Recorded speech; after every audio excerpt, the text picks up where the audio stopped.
कभी आपके साथ ऐसा हुआ कि आपने किसी पर भरोसा किया हो लेकिन बाद में वही शख्स इनकार कर दे?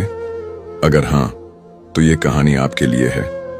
ये एक सच्चा वाकया है जो हजरत इमाम अबू हनीफा के जमाने में पेश आया। एक शख्स इमाम अबू हनीफा के पास आया, चेहरे पर शदीद परेशानी थी। उसने कहा, मैंने एक आदमी के पास अपनी रकम अमानत रखी थी लेकिन अब वो साफ इनकार कर रहा है, मैं क्या करूं? इमाम अबू हनीफा ने बड़े सुकून से पूछा, क्या कोई गवाह था या तहरीरी सबूत? वो शख्स अफसोस से बोला, नहीं, मैंने तो भरोसे पर दे दी थी। ये सुनकर इमाम अबू हनीफा ने फरमाया, फिर एक ही रास्ता है, रातों को उठकर तहज्जुद में दुआ करो और अल्लाह पर भरोसा रखो, वही तुम्हारा हक वापस दिला सकता है। ये शख्स उम्मीद के साथ घर लौट गया।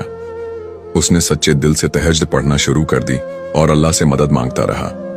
चंद दिन बाद हैरत अंगेज तौर पर वही शख्स जिसने अमानत वापस करने से इनकार कर दिया था, खुद आकर बोला, मुझे अपनी गलती का एहसास हो गया है, ये लो तुम्हारी पूरी रकम। ये सब सुनकर इमाम अबू हनीफा मुस्कुरा दिए और कहा, देखा, जब इंसान अल्लाह पर सच्चे दिल से भरोसा करता है तो अल्लाह उसके हक में बेहतरीन फैसला करता है। तो दोस्तों, अगर आपके साथ कभी ऐसा हो तो घबराएं मत, अल्लाह से रजू करें और अपने मसाइल को हल करें।